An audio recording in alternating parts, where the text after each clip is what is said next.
Good morning, everyone, and welcome to the MLAC meeting for June. And it's my pleasure to welcome you in person and have people here for a while, but I also welcome those that are virtual.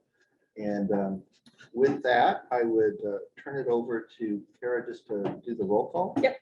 Gosh, you guys can say, I can call roll and people can say present. Matt. Present. Scott. Here. Margaret is online, I believe. I'm here. Yes. Tammy here. Sarah Duckwall. Present. Brian. Present. Patrick. Present. I believe I don't see Andrew. I know that Jill's not going to be here. Marcy may be late, and I don't see John. So, but we do have one. All right, well, thank you. Thank you for confirming that. And it is really nice to be here in person. I'm a little thrown off. I'm used to just looking at a screen. And it was great to meet you in person and see what you look like. So I'll go ahead and I'll start with the agenda. The first thing is to review and approve the minutes from the May 12th meeting, which I was unable to attend, but those that did they get a chance to review the minutes and feel comfortable enough to make a motion to approve them? I move approval. Sarah, thank you for making a motion. Do I have a second? Second. Second from our newest member, Ryan Hart. So any discussion on the minutes? Hearing none. All those in favor of approving them, please signify by saying aye. Aye. Are there any opposed? That motion passes. And Mr. Chair, Andrew Stolfi's joined us in person, and John McKenzie's joined us online. So Wonderful, thank you. Welcome, Andrew and John. Okay. All right, the next item on the agenda is new member and staff introductions. I myself got to meet in person Ryan Hearn for the first time just a minute ago. Yeah. But he's been a wonderful addition to the management caucus, and welcome very much. Was there anything you would like to say? No, I'm really excited to be a part of MLAC and advising kind of how workers' comp moves forward and just be amongst all you guys. So thank you. I appreciate it. Yeah, thank you. And then I would also like to welcome Sarah Merrick, who's a special guest who is interested in joining the Labor Caucus. And I don't, did you want to recommend, say anything? I'm Or? just waiting for confirmation from the legislature, but I'm very excited to be here. It's great to be able to learn about a different part of how our state operates and how it affects workers and help advise for future labor and compensation going forward. So excited to meet you all and excited to learn. Yeah. So Sarah's been voted out of committee. We're just waiting for the Senate to officially confirm her. Should they return to the Capitol? Well, best of luck. I hope you're able to join our group.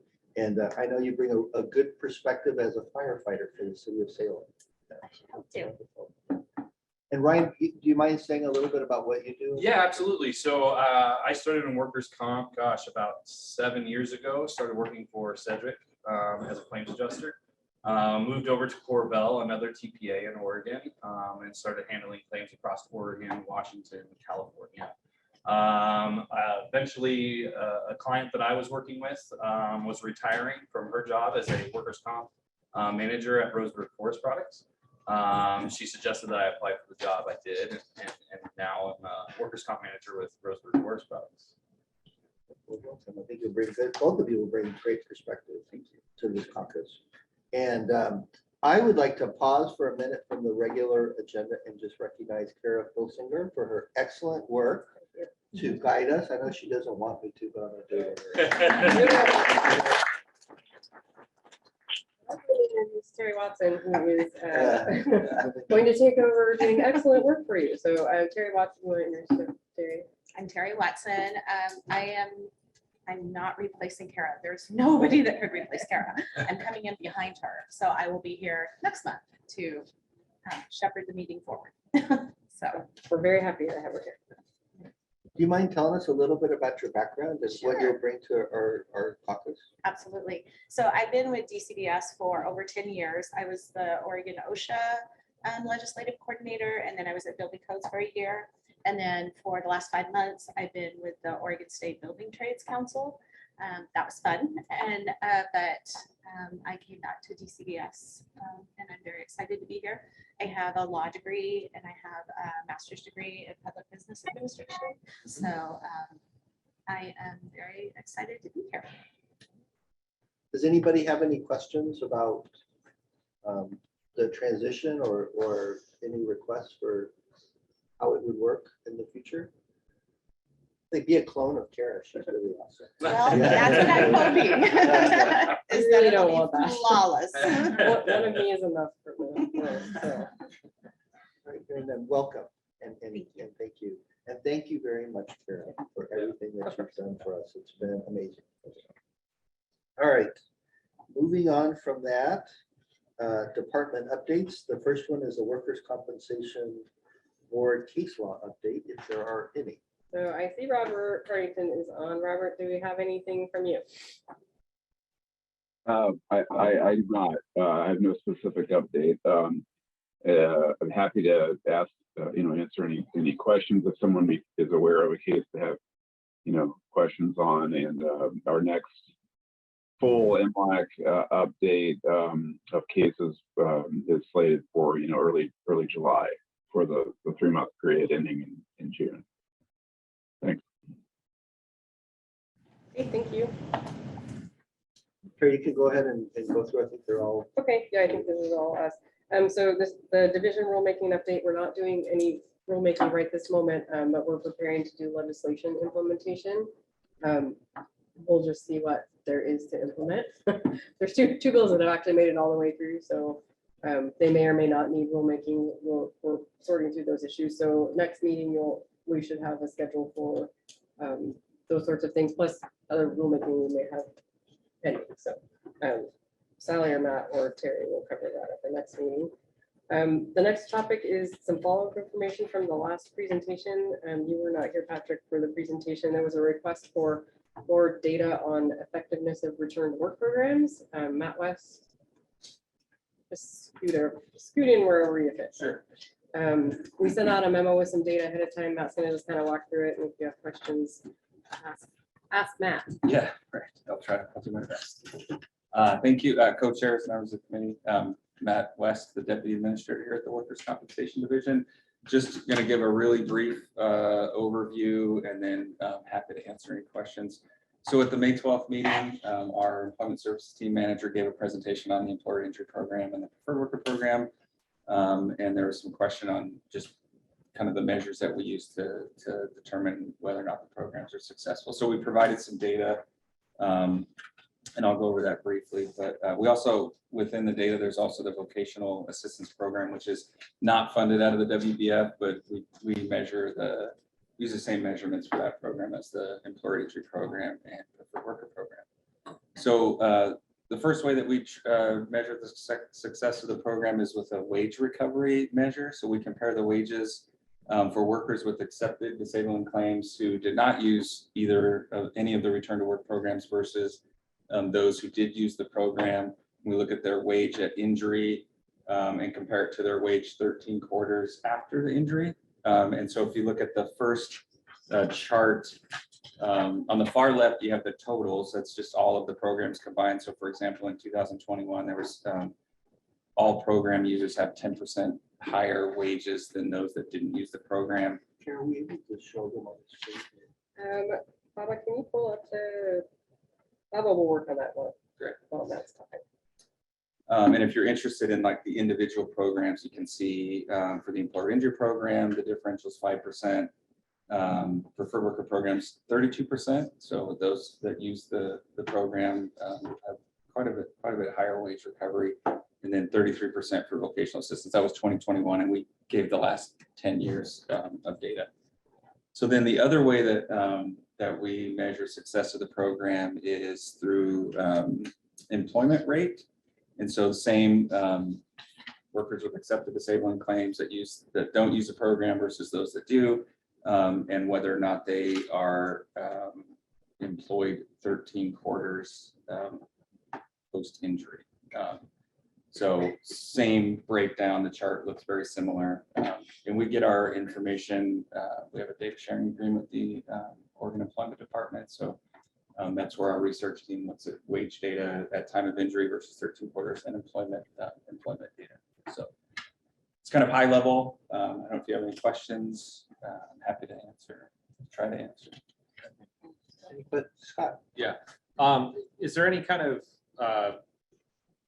I see a pretty big disparity between the employer and injury wage spread and the delta on vocational assistance and preferred worker programs. Is there any kind of description as to why there would be that great disparity? Yeah, that's a great question. So employer injury program can be used pretty much on any claim. So a lot of those claims, it's most workers end up with a regular work release at some point. So the severity of the injury is less. So the wage recovery is probably going to be a little bit less. They're not going to have those same obstacles, the majority. Preferred worker program, to qualify for that program in vocational assistance, you have to have permanent restrictions that prevent you from actually returning to regular work. So there are more significant barriers. And I think it really gets to those benefits that are available are helping overcome those barriers. I mean, in vocational, not to get too much in the weeds, but to qualify for vocational assistance, there's also a wage component. So you can't return to regular work or other suitable employment. So other employment that pays at least 80% of what a worker was making at injury. So those are the kind of even the more disabling injuries. If that helps. Yeah, no, exactly. And then another Yeah. question as well. I know it mentions that 13th quarter after injury. Is that after the initial injury or after a medically stationary date, or how is that? And how were the 13 quarters selected as a useful metric? Yeah, that's a great question. And as I was pulling the data, asked the same question. How did we land on 13? Why not 14? Why not 12? So it is from date of injury. And we've measured it that way since, I'm not sure, it's been a long time. And I don't know how they landed on 13, but it's over 3 years since the date of injury, and most people will have, most claims will have resolved by then, and then we get kind of a really good sense of things have resolved, and so where are they at wage recovery and employment wise. That was the best explanation I could get. Is it's enough time that has passed since the injury to where things have kind of settled on that for that particular work. And do you have data breakdown of injuries that have resolved versus medically stationary folks versus still open claims? Is there any way to kind of break down that to see if there's these data points that we have, if there's any kind of other granular detail that we can see there, or is that not how the data is collected? That's a great question. We could take it back to our data folks and see kind of what they can come up with. Yeah, thank you. thank you. Any other questions? The programs seem to be working through the data, and it's nice to see the success. Thank you. Thank you. Yeah, thank you very much. All right. Good report. Thank you. Okay, the last thing I had on was a 2023 legislative session update, which I wish, how I wish I knew how session was going. So like half the people in the audience over there would like to know too. I was making a lot more money if I knew the answer to the question. Senate Bill 418, which was the AFSCME time loss for medical appointments bill, and 3412, which was the physician assistant bill. Those have both passed and are done, signed by the governor. The rest, we're kind of waiting to see. We don't have a huge number of on-point bills kind of still floating around. The settlements bill that you discussed that got moved to Boley, but we had a lot of discussion here, is still pending action. So we're just waiting to see how things wind up, whether it's special sessions, there's lots of things going on. So it's been a very odd year for legislature, I would say. So that's the whole update. I wish I could say more. Maybe, Kara, I could just add, just so folks know about the agency in our budget, that we're okay. So there was a continuing resolution passed, which doesn't do the magic that like a continuing resolution in Congress does, but it will allow us for at least a few months after July 1 to continue operating with all the staff and all the resources that we have. So it expires September 15th. And the governor has said, and we had a cabinet meeting on Monday to talk just about this. Her number one priority is getting agency budgets done. So if session does result in nothing, there will be a special session for agency budgets as soon as possible. We need agency budgets. So Andrew, is that when they would do the appointment? Calm down. They unknown. That did come up, and I think executive appointments can happen at any time. So it could happen at a special session. It could happen kind of, I don't want to say randomly, but it can happen as long as there's a quorum. Even if the special session is called for a different purpose, that's my understanding. But it's definitely being discussed because there's a lot of appointments that are just. And beyond that, will there be any like workers' comp bills you foresee that we would have to like push through at the last moment that we should be prepared for? Unknown. I think the most likely thing, if session adjourned sine die with nothing, is we'll see a special session or special sessions just on budget issues. It becomes complicated because sometimes a budget issue is a policy issue, right? So there's agency budgets and then there's these budget packages on very important things for the state that have both budget elements and policy elements. And how do you decide, like, does that mean the policy aspect gets to be included as well? Because it has budget, no one knows, unfortunately. So we just hope everyone comes back. Yeah. Any other questions on the legislative updates or any of the department updates? All right. Hearing none, we can move on to our main agenda item, which is committee work plan, member discussion and prioritization. And Tara has included in our materials the last work plan that we reviewed, which I believe was in January. That's Yes. the last update. Correct. This is not redlined, it's just what was adopted at that time, or I don't know, not adopted, reviewed at that time and agreed upon. And then also, there is a separate page for some additional items that are being proposed or for us to consider to add to the work plan. I don't think there's any formal process for this, but I would just open the floor for discussion on the work plan, and if there's any great need for something to be added or removed. So. Anyone have any- Scott, you want to talk about the one that has your name next to it? Sure. Yeah, Yeah, so I think I'd had an interest in exploring the topic of whether the 66 2/3 is adequate for lower income workers and whether that is an actual wage replacement, knowing that assuming that that's intended to be a wage replacement and that the 66 2/3 is to account for some sort of taxable amount. I know that I don't even know if at my current job I have that much taken out in taxes. So I was really interested, especially for lower income folks, if there was any data on whether that is an adequate replacement. And having a discussion of mostly how do we find out the data to have a discussion about that question. Not as if I'm, planning on suggesting the committee take action on any 2 months or anything like that. So I just wanted to make that clear that was more of a curiosity. It's something that I've heard labor and management stakeholders kind of bring up as a question in the past. And so I think in kind of thinking about the issue myself, wanting to know, what sort of data do we have access to? How is that tabulated? Is there anything that we would need additionally to have that discussion on how would we go about getting that. Are there any voices of support or considerations that maybe that's not a good work plan item for us as MLAC? I just wonder if it falls under really our purview to determine that. It seems beyond our scope, in my opinion, that.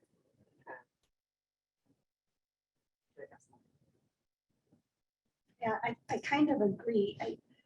Just like with the exclusive remedy or the first aid bill, if those, I mean, we fully vetted those and raised concerns about those items. And if the authors of those bills want to, change wording or incorporate, our concerns or address our concerns and then bring a new bill back, I mean, I think they should do that work, not MLAC. And kind of the same thing with the 66 2/3. I've had some workers tell me that it's a little bit more than what they take home.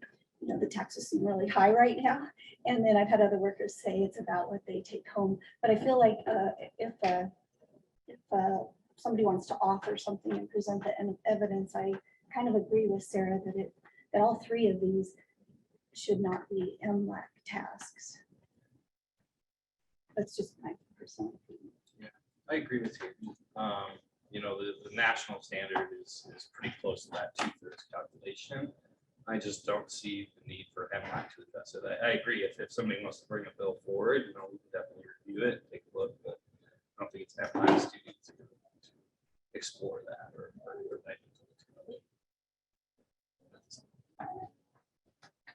Well, Matt, since you're here in person, do you have any? I don't have any, I do not have a comment on that.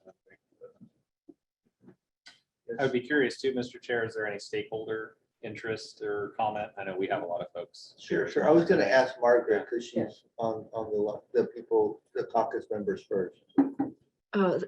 Thank you. I guess I just wanted to ask those management folks who have expressed concern about this, whether or not their concern is on that it's outside of the scope, or if they just want it to come from a stakeholder as opposed to one of those of us who are on the committee. And the reason that I ask is because when we were talking about putting together our work plan, my memory was that we all made a commitment to be proactive. And so I just wanted to, ask if my memory is right, if my memory is not right about that issue, if you've changed positions, or if you believe that this is outside of the scope of the committee's interest. I heard one person speak and say that it was outside of the scope. Yeah, Margaret, maybe I can address that and just talking. Our work plan is extremely robust as it sits. I don't know where we would put that in. And I love the ideas of addressing workers' access to and understandability of information, intimidation and retaliation. Those seem like really broad topics that are under MLAC, in my opinion. So I would rather go that direction. And if I may as well, over the years, these have come up time and time again where injured workers, it's a fear that they're being discriminated against if they actually file a claim. And we've seen different bills and things come up. And so it's like, what can we do to help make sure that doesn't happen? Or educational piece, that seemed like a pretty big priority for a work plan. And so that's why we wanted to add that. And I agree with Sarah, it's a pretty robust plan. Let's get these done. Let's get these items addressed. I believe those items are proactive. So Yeah, I don't believe the proactive nature changed, just the where our time is spent. In my view. Did that answer your question, Margaret? You're muted, Margaret. It does answer my question. I am very interested in the topic. It's certainly something that I've heard stakeholders talk about in the past, and I And while I am very interested in the work plan as it stands, I see it as mostly affecting process as opposed to the substantive benefits that really affect the workers. And so I just want to throw that out as something we need to keep in our minds, that we can't just concentrate on process. We need to be open to the idea of examining benefits, but as I'm understanding it, the committee would prefer that that come from stakeholders as opposed to internally, and I could certainly respect that. So let me ask a question. Sure, Kim. I should know the answer to this, but maybe Kara or Andrew, I've just never seen MLAC create a bill about something before, or create language on a bill. Usually we are presented with a bill and we fully vet that bill and ask for language to be tweaked, but I've never seen MLAC proceed to. There have been occasions that MLAC has taken the lead on things. Generally, it's been at the request of the legislature, please, study the Right, the benefits. COVID, And Yeah. COVID was an example, but prior to that, the death benefit study was a bill passed saying, please go figure that out.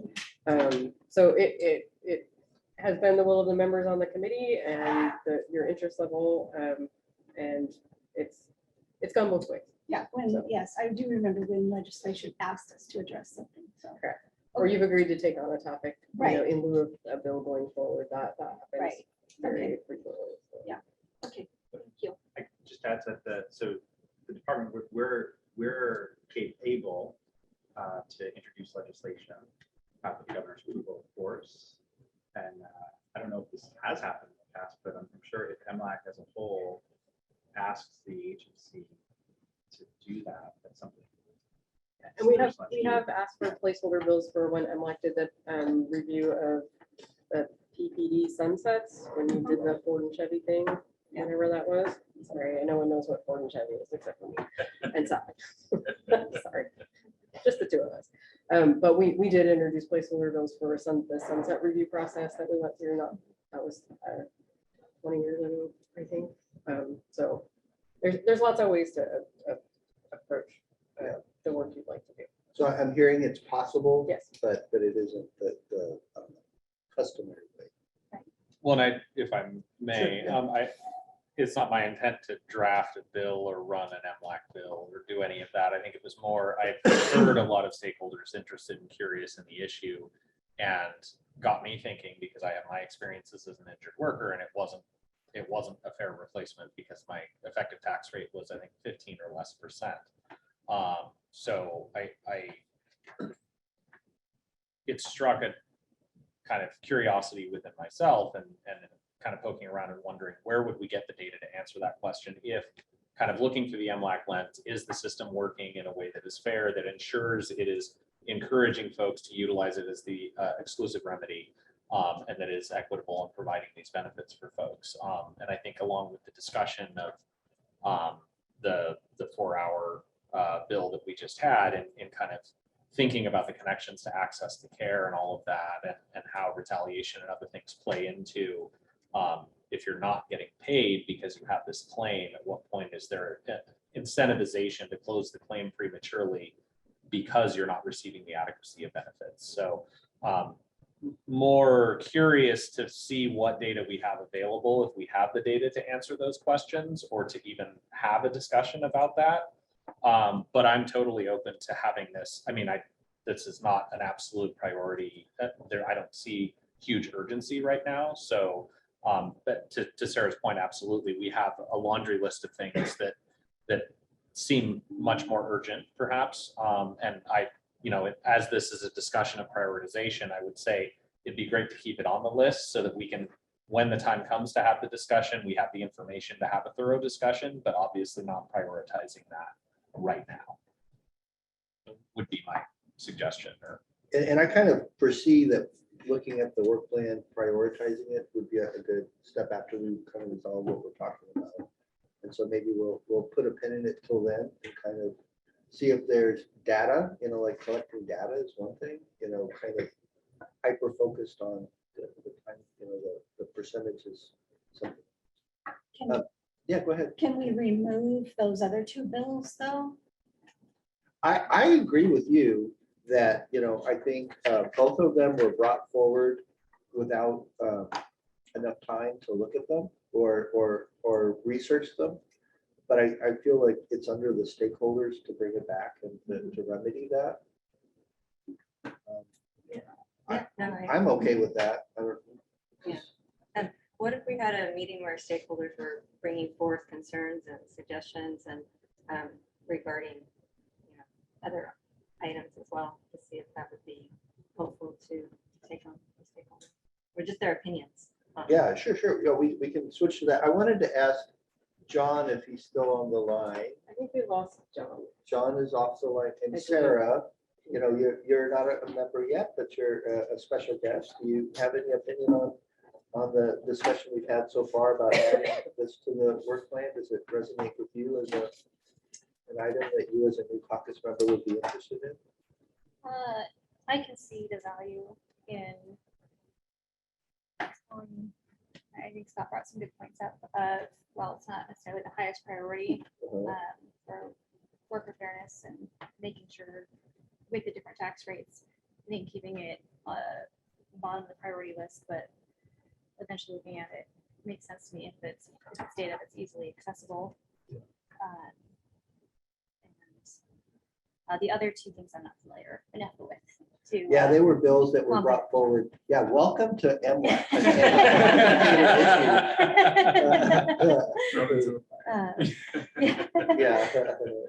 Yeah, you get ready.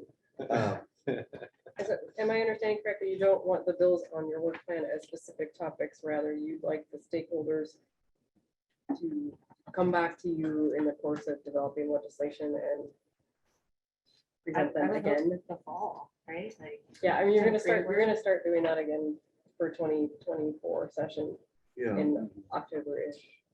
and Karen, Patrick, if I may, it was brought up that if before a stakeholder, before someone, an author brought a bill forward, if we had, some information that we are requesting from them, so they don't come in blind, they come in prepared with what we're really going to ask of them and have that information, I think it can go a lot further in getting the work done in a timely manner, if they know what we want. I think I would really like that added to the work plan. I think it's going to do a benefit for everyone to streamline the process. Yeah, I thought that was a real good idea that you shared with me before this meeting, which was coming up with some kind of, I don't know, checklist or like, before you bring a bill, you should have this and this done. And I don't know what that list is. But we continue to ask the same questions and they Yeah. continue to say we don't have that information. And so if they know ahead of time what we're going to ask them, then I would like to know that when I go in front of somebody or a board to know what they want to know. Is there a history of having such a thing, Sarah? Or No, you guys wing it. Like, we wing it? I mean, every bill is different, every set, like each MLAC group is different. So, the current group, if you want to have a list of things that here's the things we'd like to know about legislation that's coming forward. I'm sure stakeholders would appreciate knowing that ahead of time. This most recent session, a lot of things just were late for a variety of reasons, completely outside control of the people asking for the bills. So they were didn't have as much time to get to you ahead of time. But Some of the answers could be, I don't know that yet, but at least we know that they don't know that. Yeah. Maybe we could ask why they don't know that. Just get to some of the meat of that. so that could be a fruitful conversation to just brainstorm about what you want to know about legislation before it gets to you, and then we can convey that to the two parties that brought the bills forward that were not quite ready this last time. And you did ask them a lot of questions. I think they probably on those two bills, I think they had a pretty good sense of where they didn't have the answers for you. Yeah, Tammy? So do these two parties ask us to put this on our work plan? No, these were Just these left were the over. two things that were Yeah. left over that didn't get taken care of during session, but. Yeah, I just don't think it's MLAC's responsibility to fix their bills. I think we expressed our concerns about both of them and that the authors should go, and if they want to bring it back, that they should be the ones to bring it back. And I think Sarah's idea is like a perfect item for the work plan. That's kind of like what items we should have on the work plan, not fixing their bills. So I agree, but I think the management side seems interested in it. Scott, do you have any opinion or Matt?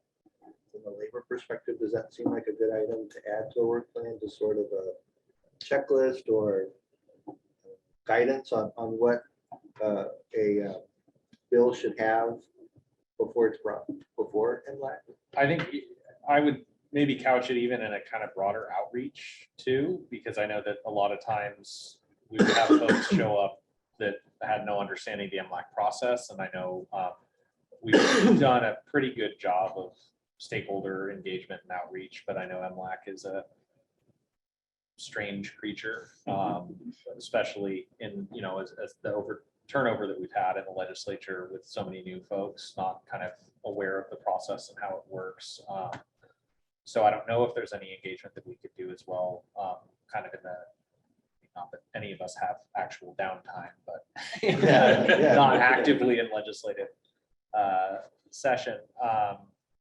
Do some outreach, especially to some of the lobby folks, I think would be helpful too. But I think to Sarah's point, I think it would be helpful to have, we have our lens that we see, look through, or lenses to kind of analyze these issues. I think that's helpful.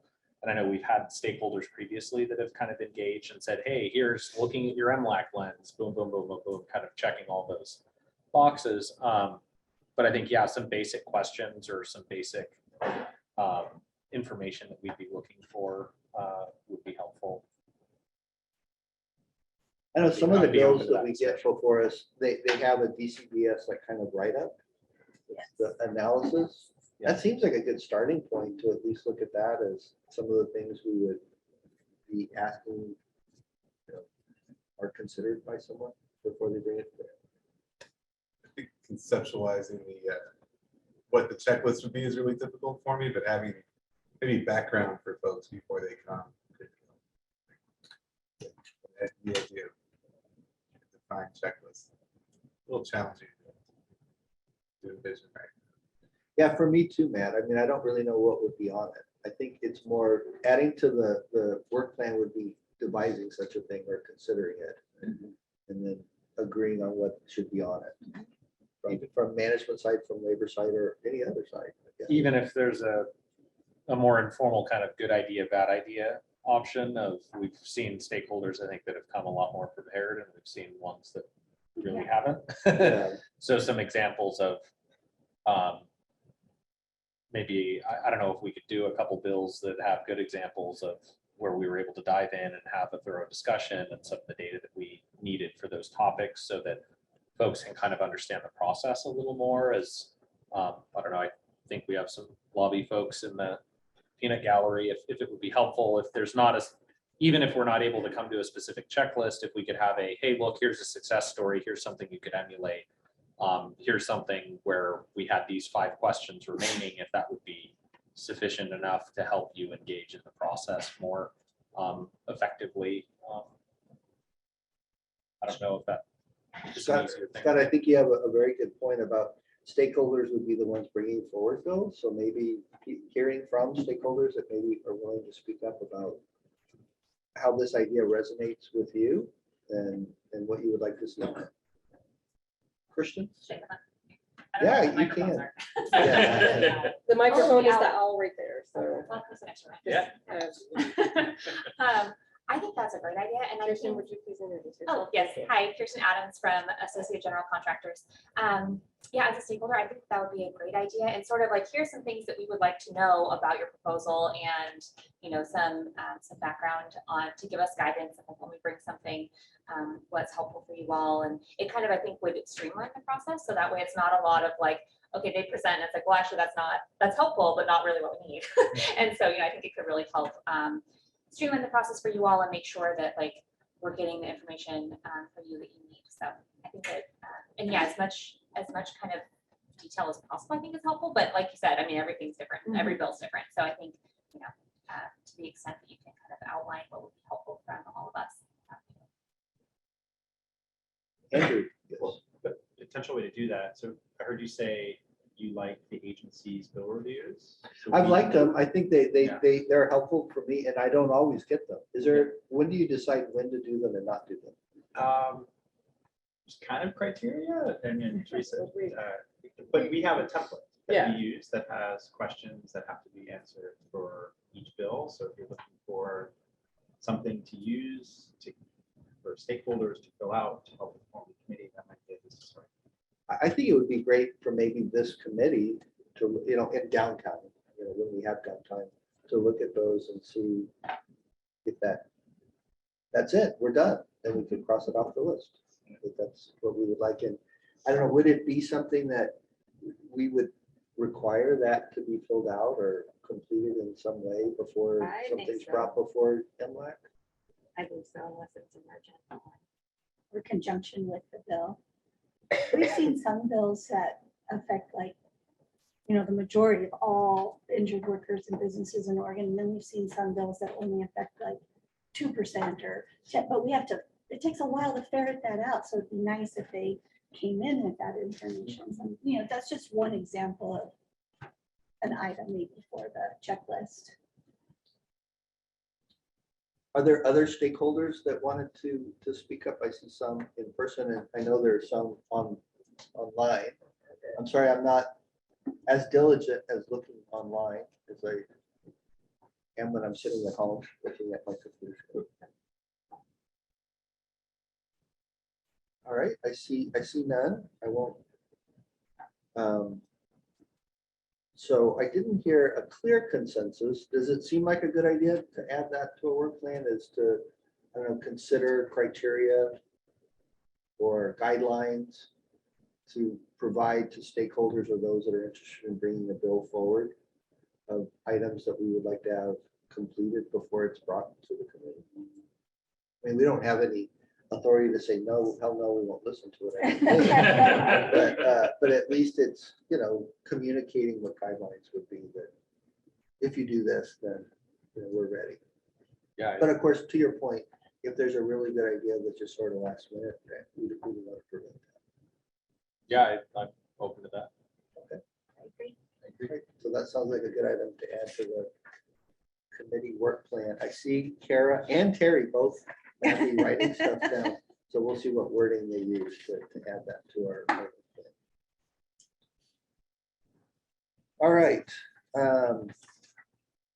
Any other discussion before we kind of look at the work plan that was last presented in January? I have an item. Sure. Well, it's from the work plan, so I don't know if you want to go point by point. Or not address things holistically. However we Yeah, go ahead. You have the floor. I'd like to take off the brackets on the subcommittee examination, on the time loss concepts. I think we agreed that we're going to address this further. I'm sorry, I wasn't listening. What was that? I'm sorry. Thanks, Tammy. Sorry. Sarah. I would suggest or like to take off the brackets on the subcommittee examination on the time loss concept. Because I think we agreed as an MLAC group, we were going to address that further. And I think people are working on wording and stuff, so I agree. So maybe it's not a subcommittee examination at all. Maybe it's an MLAC Yeah, I think examination when it's brought forward. Yep. Yeah, I don't know the wording, but That was something, a statement that you had made, Scott, Yeah. at one of our last meetings. Is that something that's agreeable, at least to you, to remove the items that are within the brackets? So just deleting the bracketed language, so it just says subcommittee examination. I would actually also take off sub and put MLAC. Then what? I concur. Yeah. Oh, that's right. Why Yeah, you not? were the- I don't know. Absolutely. You know, Matt had so much fun with that. I just really, could we maybe have another subcommittee? We put that on and- We could form one. We could form one. I don't think he's gonna volunteer again. Don't take away my fun. I just want to clarify, you are still waiting for data from stakeholder, correct? Take that away. Take the whole bracketed language. Okay. away. take the whole second bullet away. And you've already talked to Mac, you're not, They have not wanted to address that, so. And so And take out subcommittee and put MLAC examination. Sarah, could you please clarify what document you're looking at? The work plan dated 1/5/23. it says 2023 MLAC work plan topics at the top of it. She's nodding. Hey, Margaret, you're on mute. I don't know if you're saying something to us. She's giving thumbs up. Okay, thumbs up. Okay, good. I think it's Thank you, just- Patrick. I was trying to find where in the document it was, but now I'm finding it. Thank you. Okay, good. So I heard a request to edit this document. I saw Matt and Sarah as subcommittee co-chairs are unanimous in doing that. We will sacrifice the authority vested in us in the subcommittee to bring it back to MLAC. You know, we have in many different variations looked at the issue of open-ended time loss in many different ways. And I am fine with having MLAC just look at it again with our current lens. I mean, I feel like we've had the data that's available is we've looked at it, I think, but Yeah, I'm happy to. What I've heard, and correct me if I'm wrong, is that some of the stakeholders have said, bring us wording. And so some of the other stakeholders are working on that wording. And so I almost feel like MLAC needs to, wait until that wording is brought up and then we can vet that bill. I think that's where we're at. I think MLAC's commitment to examine it. Yes. that's what just a commitment to look at it. Okay. Once it fills out a checklist. Then add all the things that we would like to see on it. Yeah. Okay, all right, well, I think, are there any other comments about that? No, thanks, great idea. That's the quickest discussion of time, open-ended time loss. we've ever had. And I concur. Yeah. So the last item on the work plan is the legislation review starting in the fall of these two Senate bills. Are we done with those? Yeah, this was your January work plan. Right, January. So we can remove those can items take as out. well. Yes.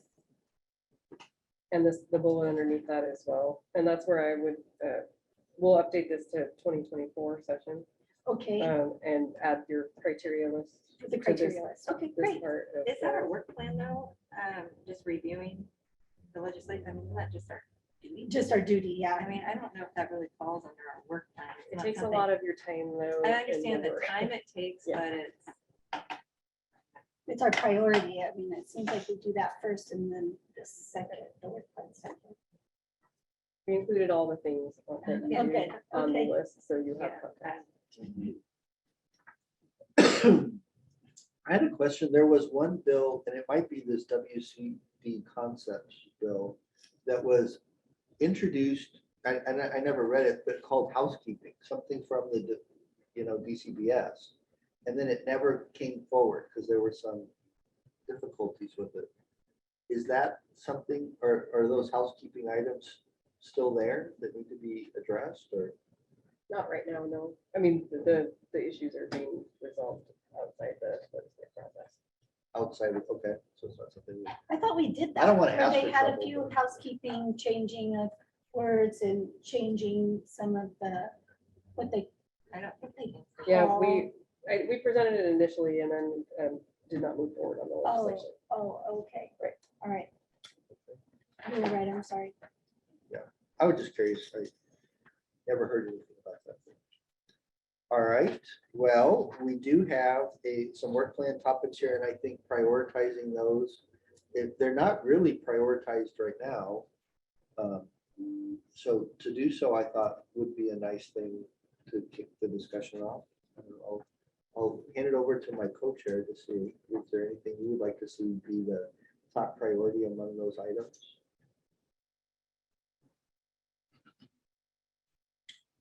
I know it seems like worker access to and understandability of information has been something that we've been kicking around for a while that I feel like we've done a fair amount of work on. So it would be nice to spend a little time kind of in the interim on that. And the ongoing intimidation, retaliation, I think is another one that we kind of, it's been off and on the back burner since COVID. And I know, as I said, you know, the 66 2/3 is not any kind of immediate priority, at least for me. So I wouldn't place that at the top of the list anywhere. So were you biased by that? That's the order that they're prioritized on this list? Or is that truly what you think the priority should be? I mean, I would always place intimidation, retaliation kind of highest. But I know a lot of that is a function of access to information as well. So I think they kind of go hand in hand to some extent.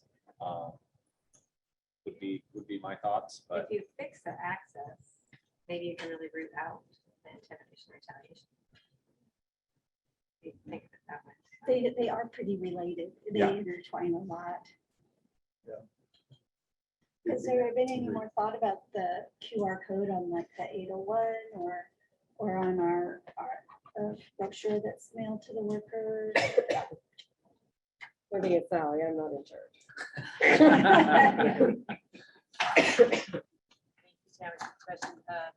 Sally Cohen, Administrator in Workers' Compensation Division, and we did address that. We did a stakeholder response to the issues that we're currently working on with the making the required notice language more understandable that are in the administrative rules, and so we addressed the other issues that come up, including the QR code, and that is a possibility. But we need people to come forward and say, yes, indeed, that's what we would like us to do, and where you want us to point to. So we would like to get some direction, but it is a possibility. Can we come forward here at the MLAC meeting and say we want that, or do we need to come to a separate meeting that you have? If MLAC, if you all can agree on what you want and give us direction, we can make it happen. Cool. sounds like Do that's it. right. That's right for us to number one priority. Sally. Yeah. It was worth the walk up. I was gonna stick them on if you don't Yes. mind, or Patrick, if you don't mind if I Yes. ask about, you know, I love hearing the updates of where all that is at in the process and, you know, getting the low hanging fruit taken care of that can really make some quick change that is impactful. So I know you addressed that before, kind of where we are in the process. Yeah, on the, Sarah, on the required notice language, we're actively working on that. I for the update for you a few months ago. We did a stakeholder update, I think at the end of last year, so we're due for another one too. Our folks are working on an update, status update of where we are with that. But our project team, they're working with our policy analysts and the program areas on the actual notice for, here's what the language.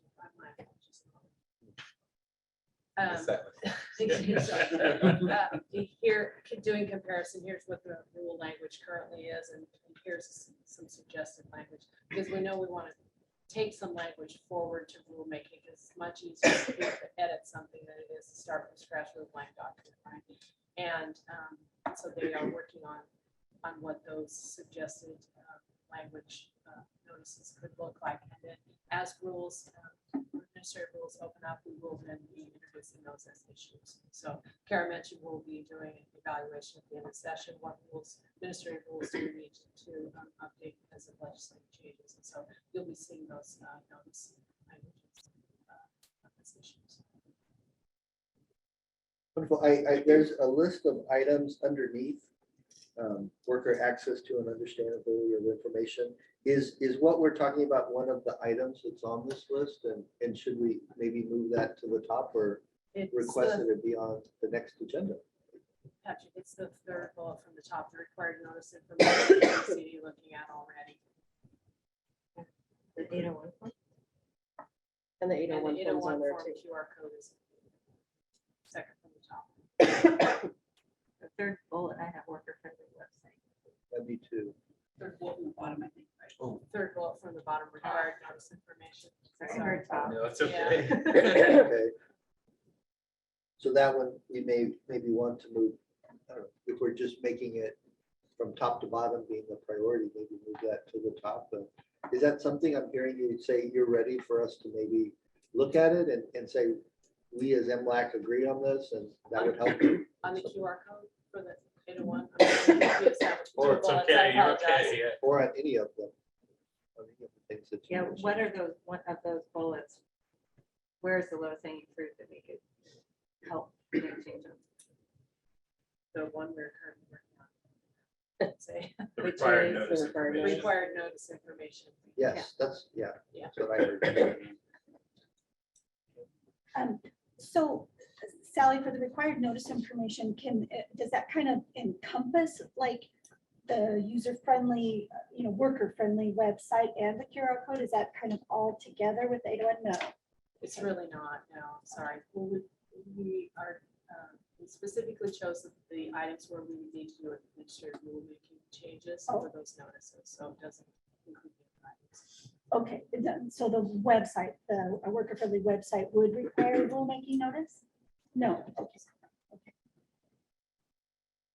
So I want to just clarify, I heard you say that there would be some benefit to your work in moving forward some of these initiatives if MLAC was, I mean, it's not part of the process right now, but if we looked at it and said as a caucus of management and labor, we thought this sounded good to us, that would help move things forward and advance the process. And that's maybe not something that's been done before, or I don't, I'm relatively new to this. It has been done before on, particularly on subcommittee work where MLAC is looking at a particular topic.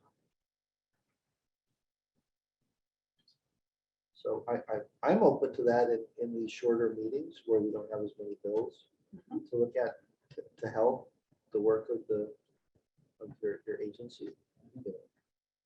Sounds very appropriate for our work plan. I would really like to see them move on the QR code quickly because it just seems like, my age group is sunsetting in the work field. And I mean, any of the younger people, they don't want like a brochure, they want a QR code. And even like we bought some new appliances recently and there is no manual in there. It is a QR code and you got to look it all up on how to put this thing together.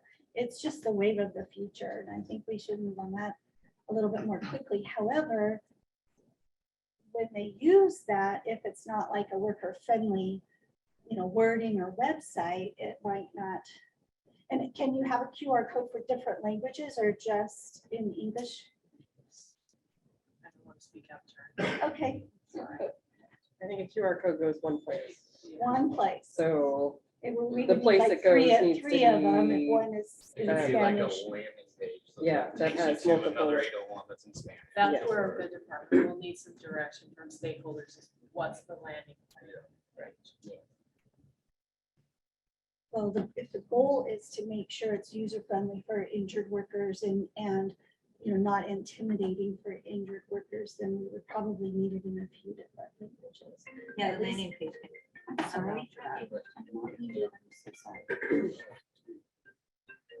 So you're asking for guidance on where to land, but you would have to construct it. So then is it guidance on what's the content of the landing page? It could be both. Okay, I mean, I guess there's a required notice information.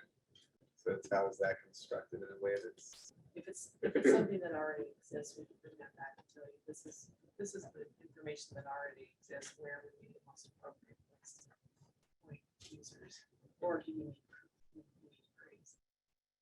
then does the agency do any analysis on like, from an equity standpoint on readability that we've already brought up different languages, access, and whatnot? Is that already built into the process? That's part of our. webpage, yes. Yeah, I think it's land on the webpage. Okay. Back to where it goes. So if you had one QR code that took you to one place and it said right there, to click on the various languages, we could still do just one QR code though. Yes. I want to make sure I hear in terms of prioritization, the required notice information and the 801 form QR code, those are two topics you want to prioritize within the worker access. Well, and that comes with the user-friendly website. I'm hearing that from some, but I'm disadvantaged because it's not at the end of the table between Terry and We should be able to see over it. Yes. You guys are I don't tall. want to like, not hear from everyone, if that seems like an approach. And I don't know if Margaret has anything to say either. Her hand went back down, so. Yeah, it seems to me that a lot of the kind of sub issues under the headings are pretty intricately intertwined in a way that if we're dealing with one, we're likely dealing with a couple others, but I don't have a problem with kind of prioritizing the ones that were discussed with the work that WCD has already done on that we can, that gives us something that I think we have context, we have content, we can really kind of dive into. So yeah, I'm not opposed to that. Good. Sounds good. Margaret, you had your hand up at one time. Did you have anything to add? No? Okay. You're okay with this, adding that to the work plan and prioritizing it?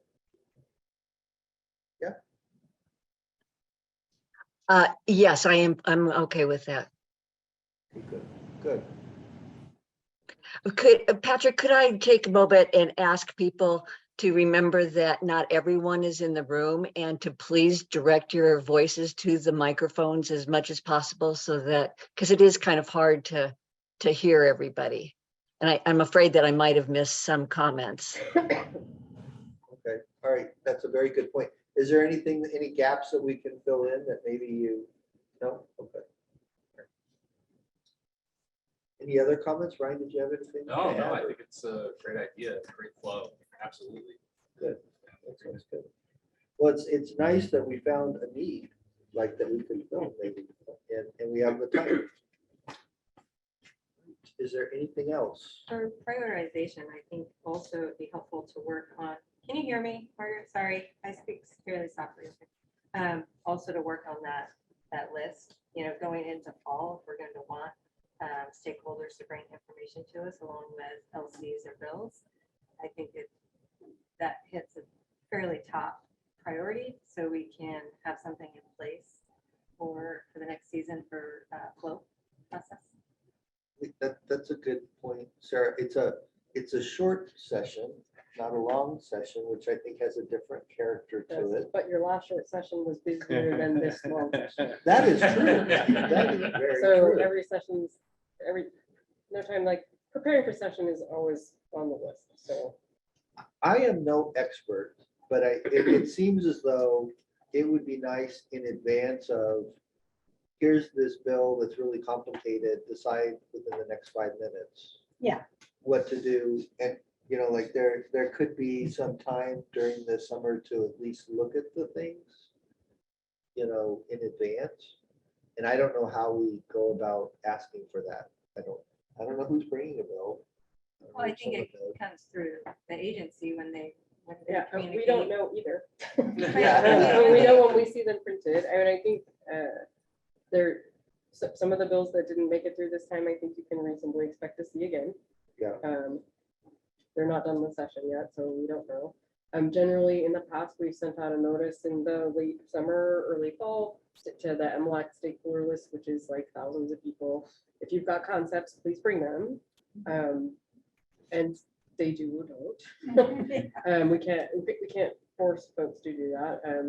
This last session, we had a change in governor, so there were a lot of stakeholders were waiting to see what the legislature was going to be composed of and who was going to be in charge before they even asked for bills. So that's just part of the timing issue. I think having the checklist and just here's what we expect and what's helpful to us is a good conversation to have because there is so much turnover, especially with legislators and their staffs. And we spend a lot of time in the background explaining the MLAC process and what you do, and it's not scary.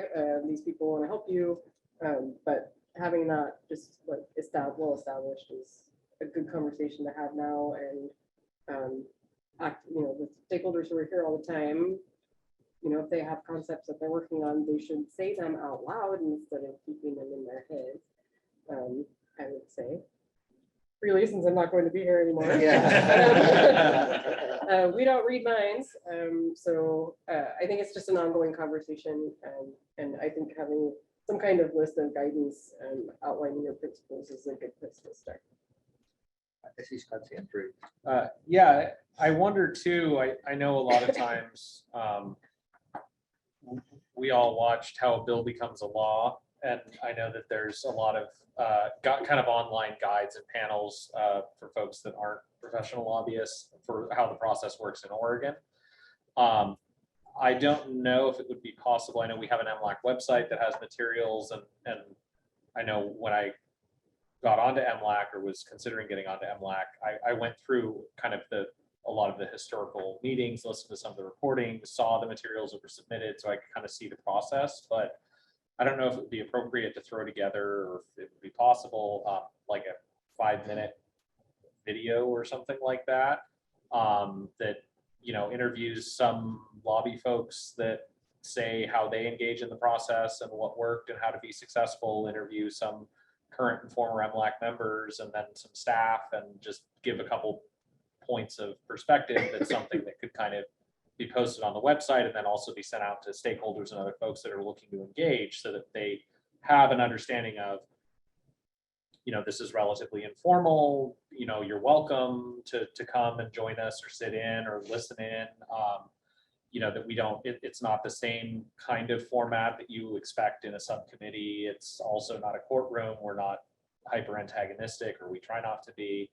That kind of, you know, some basic ideas of, so you want to come before MLAC, and, you know, here's the 5-minute video, that I think might be helpful. And I don't know if that would be helpful for staff too, to then not have to have that conversation 5,000 times, but can send the link out as well. Yeah, it sounds like it fits together with what we've talked about already, and it could be a you know, a byproduct of it. So I like that idea. I do too. Maybe when the state sends the, you know, email to all the zillions of stakeholders, they could include the link to that video as well as the form, you know, our checklist form, all the stakeholders, maybe. Which would mean it would need to be done by September, right? It doesn't have to be for this year, but it would be nice. I mean, we could work on it, yeah. Robust, let's Mhm. go. I like Yeah, that. Let's do it. I like the way you think. It's only June. I think it's a very good time, you know, we had a couple of times asked about stakeholder involvement in this process, and I think it's a very good time right now to say, stakeholders, if you have a bill that you're bringing forward, we would love to know what we should be doing to prepare. Are there any stakeholders online in the room that have something that they plan to bring forward that would be nice to disclose at this time? I see bobbing heads. Elaine? Yeah, I'll take this as my cue. Hi, good morning, Elaine Schooler with Safe Corporation. So following our subcommittee discussions and then this legislative session, my understanding is that next steps on the open-ended time loss discussion is to come forward to MLAC with some proposed language to resume those discussions and see where we could potentially reach an agreement between stakeholders and members. Okay, thank you. Thank you for letting us know in advance. You're That welcome. something is coming. So that being the case, knowing that that's coming, what do we need as MLAC, since the checklist isn't ready, or the video? What do we need in order to act upon it? As far as that, Bill, I Yeah. think we had a whole subcommittee talk about it for months. And so Yeah. we need language. We need good language, and then hopefully the labor and management side can reach an agreement to vote on some actual language. So I don't know if we need any additional. Matt, you have lots of stuff, I'm sure, to present on it. Yeah, I know it was a conversation of data. I thought that one of the stakeholders, Dustin, in one meeting had mentioned he was going to compile some data on it. It seems like that was something that never really comes forward, is like how impactful is it on in which spaces. But I agree, we've kind of talked about it a A lot. lot. Yeah, so just ready Time to to resolve it. look at the language. Anything else on Margaret? Do you have anything that you would want to see? No? Scott? Yeah, I think language, it's, you know, the lawyer answer, it depends on the language and kind of where that leads. And I think obviously, you know, as you've mentioned, Patrick, the analysis from WCB is really helpful as well to kind of see what, you know, I see the language, I have an understanding, but I don't understand that much of workers' comp. Yeah. So to kind of see what might be impacted, and then I think stakeholder engagement as well. Some, you know, the data that we have, that we've collected, I think the stories that illuminate that data and what impacts that's going to have. Great. Yeah. But I agree, I think language is what we need. We've had tons of engagement on this already. Go ahead. I see from the names on our screen here that Giovanna and Keith are here from Oakland Art Towers is here. I wonder if they have any bills they're going to be bringing forward that they want to give us a heads up on. It would be nice to know if there's any other ones coming. Okay. I have a question from the room to those in the World Wide Web. If they're engaged and willing to answer, you could say, no, I'm not working on anything also. No one is on mute. Okay. Okay, all right, I've heard nothing. There is a lot of data and some language. Is it possible that we could prepare some of these materials, this checklist, this WCB analysis, before there's actually a bill, and do it early, since there's so much available on this time loss, and use this as a case study of how it could work in the future? Well, the division can't analyze no words we don't have. So we need words to be able to. Division can't. So if Analyze, Elaine is willing to give us yeah. words, then we So as could soon as start. Safe has something written down, then we can look at it. Knowing just for the record, legislative council drafts bills the way they draft bills, so we can only, you know, it's gonna be a hypothetical analysis, not on legislation, so. Yeah. And is that outside of the rules? Is that crazy talk to do it before that's written up, or? No, I think we can, I mean, we can do our best on, you know, the best guess at language, knowing that it could change in the process. So. Does that seem like something that would be good to put on the work plan? Are you talking about, you want to have some of the language from Elaine right now? Oh, Yeah, so can have we Elaine talk- give it early, Okay, and then we would use that language for WCD to then prepare their analysis. And we kind of look at it and start doing work before a bill is brought forward. You know, in the fall, like we said, before. I don't know how I feel about that. I would like to talk about a couple more things on the work plan, but if everybody else wants, and Elaine's prepared. Is there any discussion or thought? I I know, don't know Sarah, if it's you, necessarily necessary or to have language to do what we're asking. We're just asking for a template and for something to vet and what information we want ahead of time. I think that should be standard across any. but we could certainly do that for sure. I mean, But I would like to start with that template that we're asking. But I love the video idea. Yeah. And then it, you know, just streamlines everything. So everyone gets the same information and what we want. I don't know if you need language to do that. I think that's going to be a template that we're going to ask for. I mean, I would think we could have something as early as next month to look at. All right, I okay. mean, if someone was, you have it. It's not going to take a lot to vet it. Yeah, you can bring forward what you do for the analysis. That would be great. Any other comments? Margaret? None? Okay, Kenny, go ahead.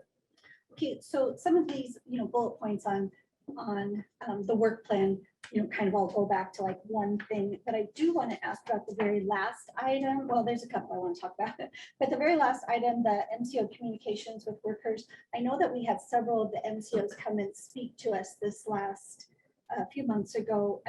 Is this something that we can take off the list? Are we satisfied, or are we We did take it off the list as a standalone item, Okay, and it was just more of a communication piece. so That's what my understanding. was it answered, or do we want more user-friendly wording I in think- this? I heard it was just more communication on the NCO format, right? Or Yeah, I think my concern, I know as having experienced that issue and having the connection when I was an injured worker, of being enrolled in an MCO, having my care interrupted and stopped for a couple weeks before I was able to actually get information in the mail that contradicted what my claims adjuster was telling me was the law, and then re-engage with the insurer and actually enroll in a different MCO so I could get my care continued because of wait times and other issues. I know that, to me, I want to make sure that that communication issue is not dropped. Because I think there's some big issues specifically with MCO enrollment where I have concerns about ensuring that folks are aware of their rights. Again, the issue threads into these other two topics, so I don't think it needs to be a standalone issue. But I do have concerns, given, I mean, I at the time was, had my law degree, was English first language, proficient and all of that, checked all the privilege boxes that one could except for wealth, and still had great difficulty in kind of overcoming that and coping with that issue, and that interrupted my care substantially. So I think at least keeping it on the list of, if we're looking at all these other things and QR codes and know your rights and intimidation and retaliation and all of that, that I want this issue to be retained as something that we definitely touch on as well in that context. Yeah, of Follow-up course. question. Okay, so how can we actually do that? I mean, I wonder at one of our meetings if we could have some of the MCOs come and talk to us and bring maybe some of their standard language and see if we can make, suggestions on how to make it more user-friendly. I mean, how can we actually accomplish this so we can get it done quickly? It doesn't seem like it needs to be something that's out there for 2 or 3 years. Tammy and Scott, is the issue that you want to make sure people know they don't have to go through the MCO, or that they have options, or that the MCO isn't letting them know how to get their care? I want to understand better what the issue. Well, I think Tammy and I on a subcommittee could, no, I'm just kidding. No, it's a man Got 3 chair, months. so- I'm on there. I'm on there. No, so, and I think that part of the problem was I don't believe that the issue in my case, and again, anecdotal, was the MCO. Actually, I think the issue was the insurer opting to enroll me in the MCO that then disrupted the care, and then having to fight it out with the insurer to get enrolled in a different MCO where I could actually get care.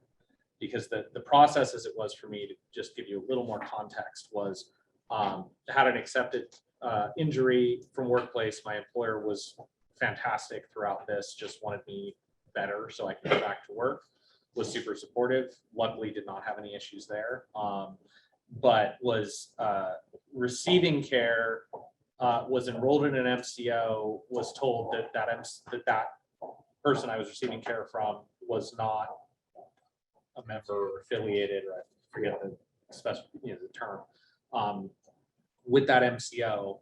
So I would have to, if I wanted to continue seeing them, they at another location, I think they were enrolled, but it was 4 weeks out or something like that, to get an appointment there. And then otherwise I'd have to go back through the referral process to get referred to somebody, and regardless, it was going to be 2 to 3 weeks at least before I was able to receive treatment.